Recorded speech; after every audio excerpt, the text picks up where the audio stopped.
하나님의 진노입니다. 하나님의 진노. 이게 이 소제목들을 보면 좋은 게 하나도 없죠. 그쵸? 물론 이번에 가서야 좀 좋은 게 나오지만 계속 어두침침하고 나쁘고 시대가 그렇고요. 하나님의 마음이 그렇습니다. 아니 하나님은 화평을 주셔야죠. 왜 진노하십니까? 화평을 주려니까 줄 수가 없어요. 진노해서라도 알아들어야 화평을 주고요. 하나님의 마음을 알아야 우리에게 평안을 주실 수 있는데 이스라엘 백성들이 그것을 놓친 거죠. 그리고 오늘은 나홈서는 특별히 이스라엘이 아니라 니느웨에 대한 심판에 대해서 얘기하고 있습니다. 첫 번째로 노하기를 더디시나 반드시 응징하신다. 일단 나홈서에 대해서 좀 알아야겠죠. 이 1장 1절을 보시면 니느웨에 대한 경고 곧 엘고스 사람 나훔의 묵시의 글이라. 나훔이라고 하니까 뭔가 전쟁할 때 외치는 소리 같지 않습니까? 나훔. 그런데 이 나훔이라는 사람 이름 뜻은 정반대예요. 위로입니다. 나훔의 이름 뜻은 위로예요. 전혀 느낌이 다르죠? 그런데 이 나훔서도 위로가 아니에요.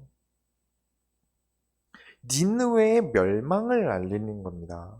니느웨의 멸망을 알리는 선지자인데 이 니느웨가 어디죠?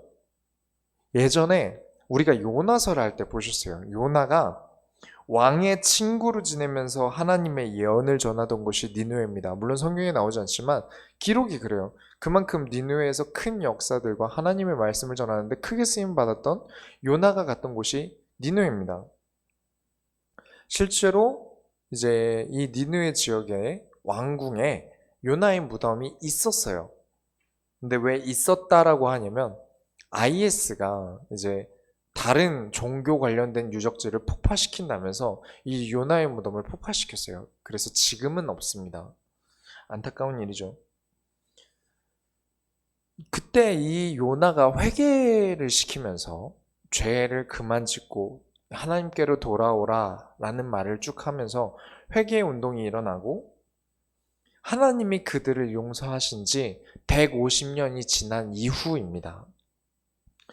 그들은 계속해서 하나님의 말씀을 들었을까요? 그렇지 않았던 거죠. 그때는 들었지만 그 이후에는 더 이상 다시 하나님을 바라보지 않았다는 겁니다. 그래서 다시 결국에 하나님이 미뤄두셨던 그때 용서하셨던 그 진노를 다시금 보여주시겠다라는 예언을 하는 게 나홈서예요. 아수르가 어디입니까? 이 느누에는 아수르의 요충지예요. 수도라고 볼 수 있는 곳이에요.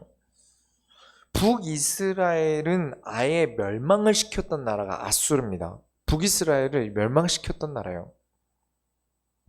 그리고 히스기야 때 유다를 침공했던 나라가 아수르입니다. 이 나훔 선지자는 히스기야 때 이사야와 미가와 같은 시대 사람입니다. 이때 당시 선지자들이 굉장히 많이 나왔죠. 그만큼 이 참혹한 전쟁의 역사에 하나님이 선지자를 많이 보내셨다는 말은 그만큼 하나님 말씀으로 유다를 살리기 위해 하나님이 애를 쓰셨다는 겁니다. 저주와 재앙의 예언을 하면서 좋아하셨다는 게 아니라 많은 선지자들을 보내면서까지 제발 하나님께 돌아와라.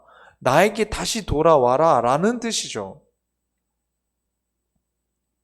하나님의 말씀에 이제 인도를 받아야 되는데 아니 살리려거든 선지자를 보내는 게 아니라 그 불말불병거 같은 거 보내셔야지 왜 선지자를 보내십니까? 말씀을 깨닫지 못하고 하나님 말씀에 인도받지 못하는 사람에게는 불말불병거가 의미가 없습니다. 동원하실 이유가 없어요. 그래서 계속 말씀을 주신 거죠. 왜냐? 하나님의 방법은 언제나 말씀이었습니다. 구약, 신약 통틀어서 언제나 하나님의 방법은 말씀이었어요. 그 말씀이 더 이상 전해지지 않을 때는 하나님 직접 하셨고요. 재앙으로요. 그래서 하나님의 방법은 언제나 말씀이셨습니다. 이 말씀이 들어가지 않는 이상 불말불병거를 쓸 수가 없는 거죠. 그래서 하나님이 계속해서 말씀을 주시는데 지금도 마찬가지입니다. 하나님이 우리에게 계속해서 말씀을 주세요. 이 말씀으로 살아날 것인가, 주저앉을 것인가를 여러분이 결정하셔야 됩니다. 그리고 그 결정에 대한 칭찬과 비난은 여러분에게만 있는 게 아닙니다. 그 교회 목회자의 책임이 돼요. 그렇죠? 한 교회 성도가 복음을 완전히 못 깨닫고 완전히 저주와 재앙 가운데 들어간다면 사실상 하나님은 누구를 탓하신다고 하셨죠? 제사장을 탓합니다. 교회를 탓하실 때는 어떻게 하죠? 그 교회를 섬기고 있는 사도들을 탓을 하셨습니다. 예수님이 그러셨어요. 그러니까 그 교회의 목회자 책임도 되는 것이죠. 그래서 이 목회자들을 이때 당시로 말하면 선지자들이 어땠습니까? 선지자들이 왜 멸망해가는 이스라엘을 보면서 마음이 아팠겠습니까? 내 잘못 같거든요. 내 잘못 같아요. 내 책임 같은 거죠. 내가 더 말을 잘했더라면, 내가 이 얼굴이 아니었더라면, 내가 깨닫게 할 능력이 없어서. 그래서 우리가 바로 전에 했던 미가서 7장 1절에 뭐라고 되어 있습니까? 재앙이로다 나요. 동시대 사람입니다. 같은 때의 선지자고 같은 때 쓴 글들이에요. 재앙이로다 나요. 내 마음이 아프다는 거죠. 다 내 책임 같고 내 문제 같고 내가 잘못한 것 같고. 그게 선지자들이고 그게 지금의 제사장들, 목회자들이어야만 합니다. 안 그런 목회자들도 계시죠. 그건 절대 성경적이지 않습니다. 그래서 나홈서에서도 나홈의 안타까움이 느껴져요. 그래서 여러분이 이 목회자를 사랑하신다면 항상 말씀에 들어가시기 바라요. 말씀이 먼저입니다. 하나님의 순서가 다른 게 먼저 도착하진 않아요. 항상 말씀부터 하나님이 주시고 이 말씀 깨달은 자에게 하나님의 능력과 권세를 부으시는 겁니다. 그게 하나님의 방법이고 순서이기 때문에 오늘 나홈서를 보시면서 하나님의 진노를 피하는 길, 하나님 말씀 따라가는 길을 여러분 걸으시기 바랍니다. 두 번째로 질투하시며 보복하시는 하나님. 방금 읽은 본문입니다만 자, 굉장히 많이 나와요. 질투하시며 보복하시는 하나님이시니라. 여호와는 보복하시며 진노하시되 자기를 거스르는 자에게 여호와는 보복하시며 자기를 대적하는 자에게 진노를 품으시며 3번이나 나옵니다. 이 나홈서 1장은 진노의 장이라고 해요. 여러분은 언제 화가 많이 나십니까? 그냥 저를 싫어하는지 뻔히 아는 사람이 제 욕하는 건 그렇게까지 화나진 않아요. 어차피 싫어하니까요. 물론 화는 나지만 그것보다 더 화나는 게 있죠. 내가 사랑하는 사람이 뒤에서 내 욕을 하고 다닌다면 정말 화가 납니다. 하나님이 사랑하여 이들도 나의 백성이다 하면서 요나에게 가서 회개시키지 않았습니까? 그리고 이들도 나의 백성이고 내가 사랑하고 내가 아끼지 않겠느냐 하셨던 곳이 니느웨입니다. 그래서 회개했죠. 그런데 이들이 하나님께서 얼굴을 돌려요. 하나님을 바라보던 얼굴을 돌립니다. 그러면서 죄악을 선택해요. 하나님 입장에서는 어떻죠? 상처죠. 마음이 아파요. 하나님이 무슨 상처를 받습니까? 전능하신 하나님이. 하나님은 우리의 인격은 하나님 닮은 겁니다. 하나님이 자기 자녀를 얼마나 사랑하시는데요. 그런데 그 자녀들이 눈을 돌리고 죄악으로 눈길을 돌리니까 얼마나 마음이 아프시겠습니까? 괜히 진노하시는 게 아니라는 거죠. 하나님을 거스르기 시작하고요. 하나님을 대적하고요. 그래서 하나님은 보복과 진노를 하시기로 결정을 하십니다. 1장 3절에 여호와는 노하기를 더디하시며 권능이 크시며 벌 받을 자를 결코 내버려 두지 아니하시느니라. 노하기를 더디하시지만 그렇다고 내버려 두지 않으십니다. 기회를 많이 주세요. 계속해서 선지자 보내면서 돌아와라, 돌아와라, 돌아와라. 내가 이렇게 벌할 거다. 벌 받기 전에 돌아와라, 돌아와라. 계속해서 선지자를 보내세요. 그게 무엇이죠? 노하기를 더디하시며. 그러나 끝끝내 죄악의 길에 서 있게 되면 더 이상 어쩔 수 없는 그 선까지 서 있게 되면 어떻게 됩니까? 하나님 결국에는 그 벌을 놓치지 않으세요. 그냥 넘어가시는 일이 없습니다. 당시에 이제 아수르가 어땠냐면 북이스라엘을 멸망시켰습니다. 북이스라엘이 멸망을 당했어요. 그때 곱게 멸망시키지 않았습니다. 이전에 사마리아에 대해서 설명시켜드린 적이 있는데 이 북이스라엘의 수도가 사마리아였어요. 이때 남자들을 다 포로로 끌고 가는데 아이들은 다 죽이고 매질해서 죽였습니다. 아주 잔인하게 죽였어요. 본보기가 되게 아예 노예로 만들고 포로로 만드는 정신적인 공격을 한 거죠. 그리고 끌려갈 때 손에 쇠고랑을 차고 코에 바늘을 꿰어서 갔습니다. 누가 하나 쳐주면 뒤에 사람이 줄줄이 고통당해요. 엄청 잔인하죠. 그리고 남자들을 다 끌고 가고 여자들만 남겨놨는데 여자들만 어떻게 살아남습니까? 후대를 남겨야죠. 당장 먹고 살아야 되고 반일은 해야 되는데 애를 안 낳고 어떻게 생활이 됩니까? 그래서 이방 남자들과 결혼하기 시작해요. 근데 하나님이 이방인과 결혼하라고 하셨습니까? 안 하셨습니까? 하지 말라고 하셨죠. 그래서 사마리아는 예수님 오셨을 때까지도 저주받은 땅으로 기록이 되는 겁니다. 그래서 굉장히 안 좋은 지역, 돈이 안 되고 가난한 지역이 되는 이유가 그런 배경들이 있어요. 근데 하나님이 이걸 보시고 무슨 생각이 드셨을까요? 이스라엘 여자들은 어쩔 수 없었습니다. 하나님도 아시죠? 그래서 이건 정말 하나님을 업신여기고 하나님을 무시하는 행위지 않습니까? 그래서 하나님이 절대 용서하지 않겠다라고 하시는 것이죠. 그래서 이 화가 나시는 이 일 때문에 나홈을 통하여 하나님이 니느웨의 경고의 말씀을, 진노의 말씀을 주시는 겁니다. 세 번째로 그 진노가 불처럼 쏟아지니 1장 4절부터 5절에 그는 바다를 꾸짖어 그것을 말리시며 모든 강을 말리시나니 바산과 갈멜이 쇠하여 레바논에 꽃이 시드는도다. 그로 말미암아 산들이 진동하며 작은 산들이 녹고 그 앞에서는 땅 곧 세계와 그 가운데 있는 모든 것들이 솟아오르는도다. 우리가 바다를 말리려면 어떻게 될까요? 온도를 높이면 바다가 마를까요? 그래서 증발시키면 될까요? 지구온난화 때문에 빙산이 녹아서 해수면이 더 올라왔습니다.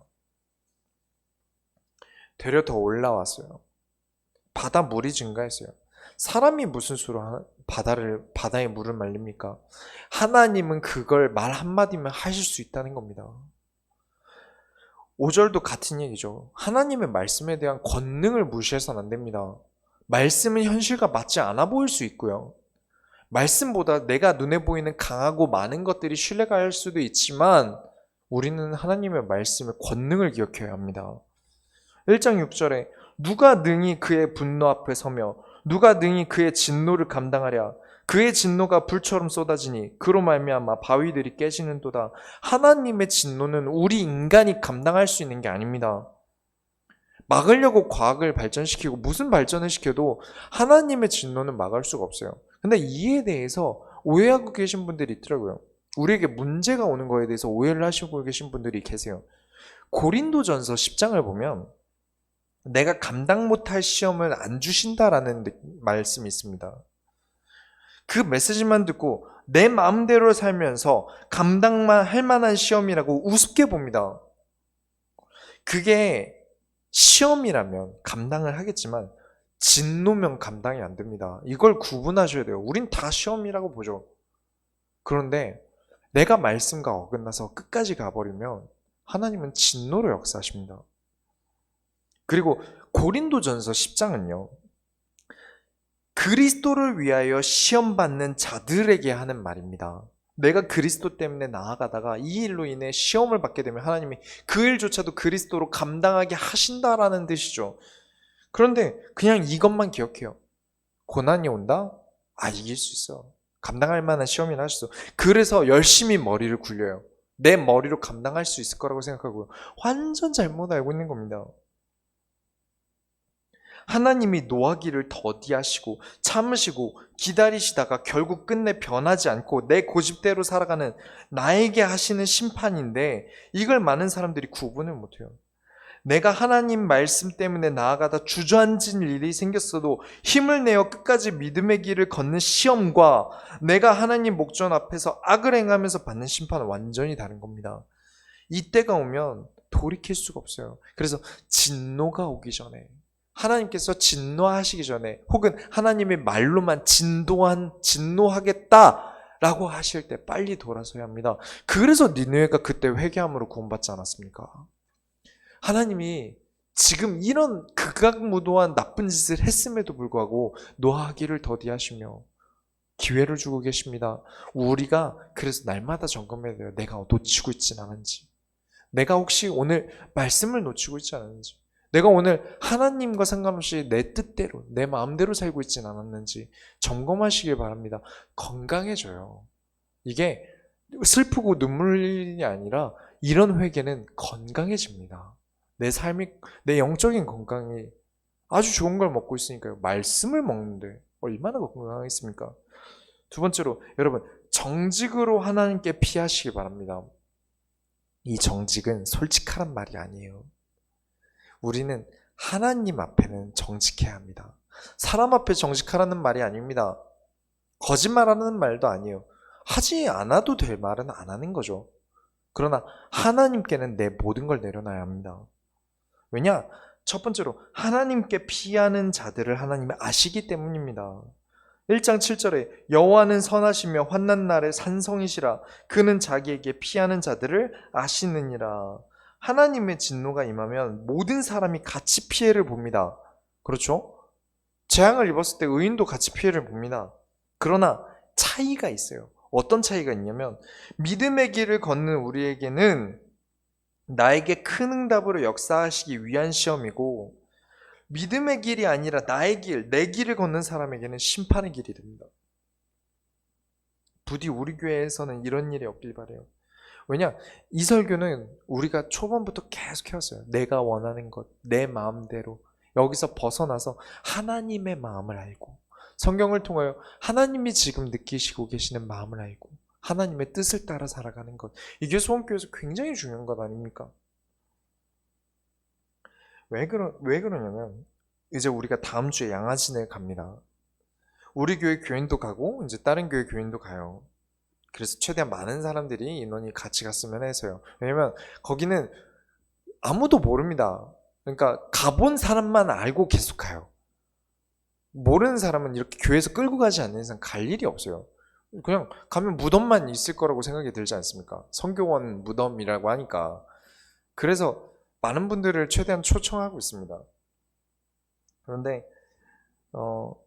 왜 계속 가려고 하냐면 역사를 잊은 민족에게 나라는 없습니다. 아시죠? 하나님의 역사도 똑같아요. 하나님의 역사를 잊은 민족에게 하나님 나라는 주어지지 않습니다. 결국은 뺏겨요. 우리에게 어떻게 이 복음이 들어왔는가? 하나님이 얼마나 치열하게 죽음 앞에서 떨면서 믿음의 선교를 얻게 하셨는지 안다면 절대 여러분은 성경을 가볍게 여기지 않을 겁니다. 왜냐? 무서웠을 거예요. 순교 앞에서 두려웠을 거예요.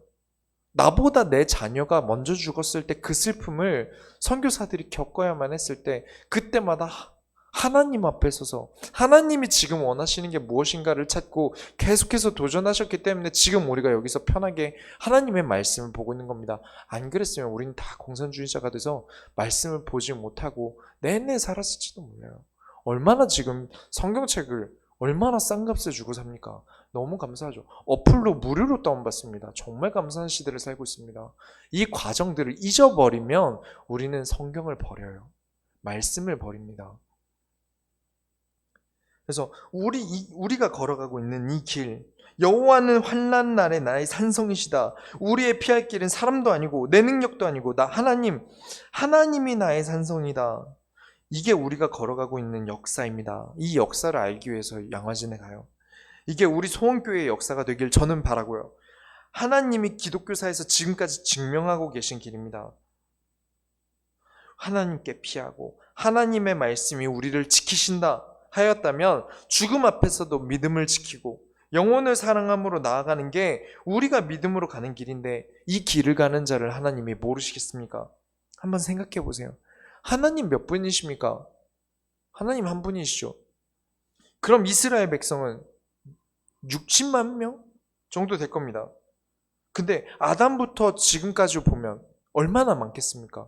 이 많은 숫자 중에 하나님의 마음을 알아서 하나님 뜻을 따라서 하나님 말씀으로 살아간 사람이 몇 명이나 되겠습니까? 그래서 그런 사람이 나타날 때마다 하나님이 그렇게 기뻐하시는 거예요. 하나님이 그렇게 감싸시고요. 다윗이 죄를 짓는데 솔로몬이 죄를 짓는데 내가 다윗 때문에 너 용서한다. 그만큼 기뻐하셨던 겁니다. 하나님을 사랑하는 사람은. 하나님의 마음을 따라서 내 마음이 지금 원하는 것보다 하나님이 원하시는 것을 따라서 하나님의 마음을 알고 도전했던 사람들을 그래서 하나님이 기뻐하시는 거예요. 그런 사람을 보면요, 다른 교회 사람이라도 저는 너무 사랑스럽습니다. 우리 교회 성도가 안 되더라도, 잘 안 되지만 어떻게든 말씀으로 살아보려고 하는 것들을 볼 때마다 저는 가슴이 벅차고 너무 기뻐요. 제가 그런데 하나님은, 지금까지 인간의 모든 역사를 보고 계셨던 그 하나님은 어떤 마음이실까요? 그러니까 하나님이 아신다. 엄청 큰 뜻입니다. 하나님이 아신다.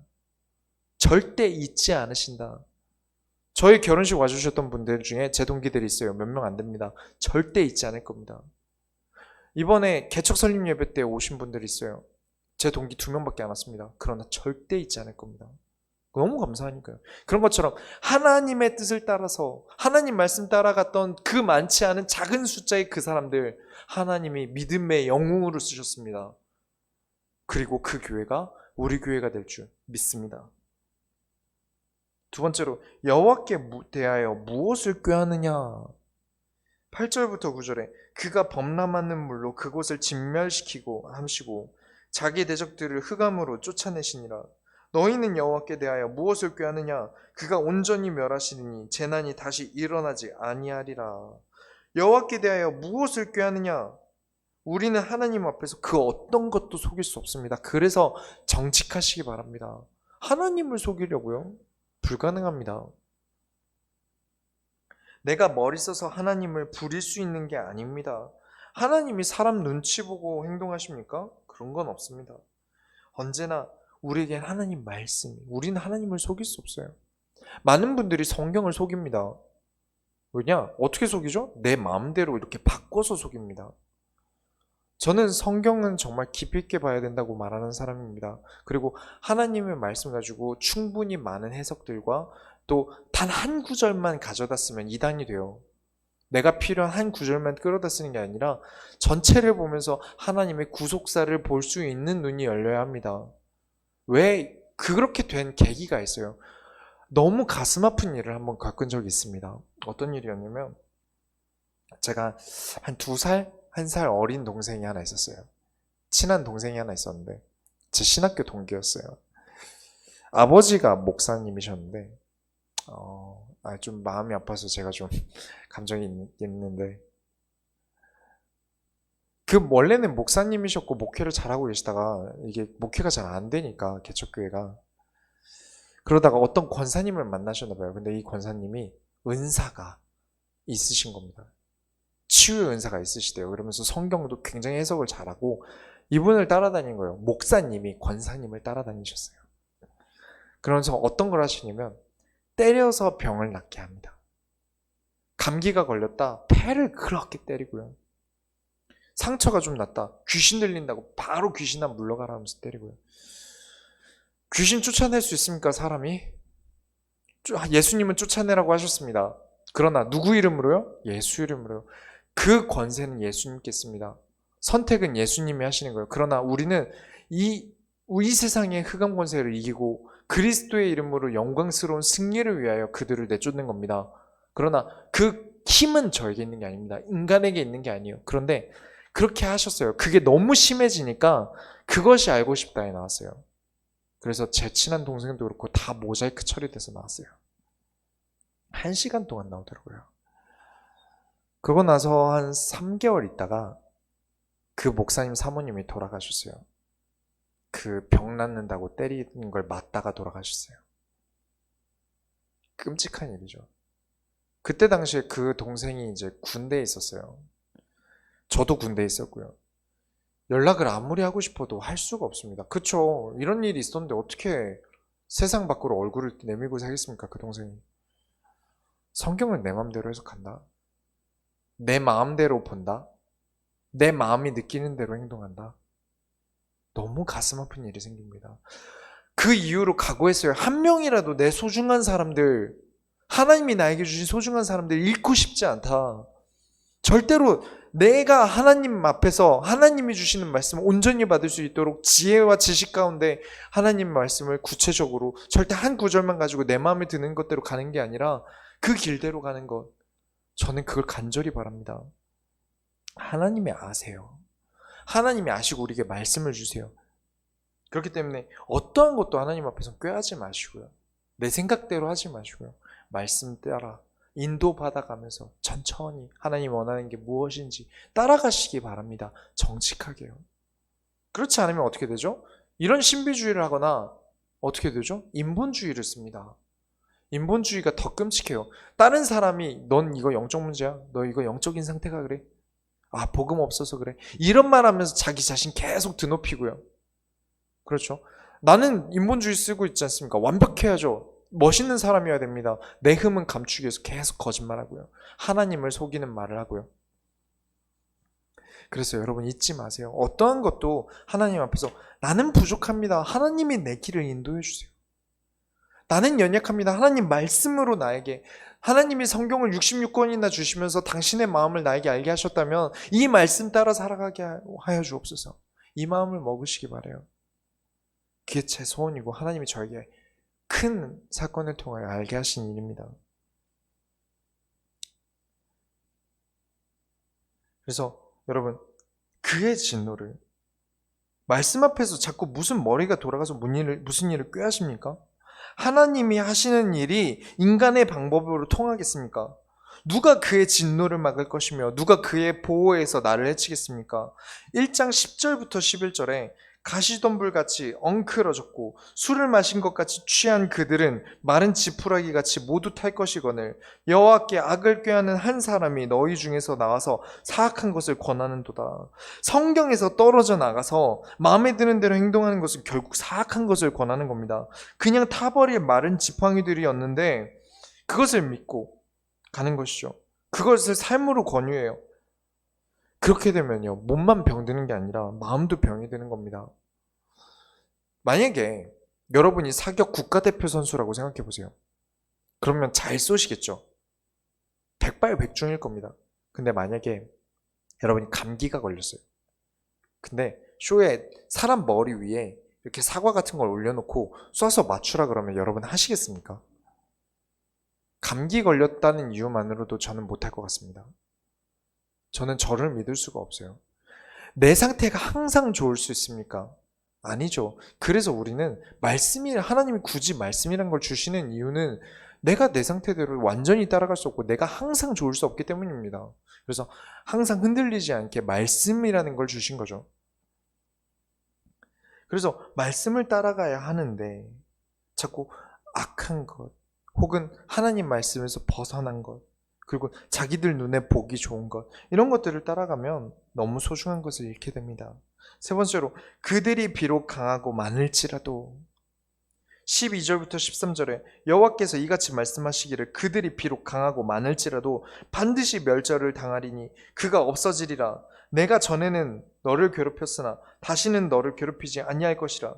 이제 내게 지은 그의 멍에를 내가 깨트리고 내 결박을 끊으리라. 유혹이 많습니다. 강하고 많은 게 눈에 보이면요, 그게 강해 보여요. 그게 세 보여요. 그러면서 하나님은 약해 보여요. 하나님은 눈에 보이시는 분이 아니니까요. 그래서 세상에 뭔가 큰 걸 보면 우리는 하나님을 잊게 됩니다. 그 순간은 멍해져요. 우리에게 많은 유혹들이 있습니다. 가득해요.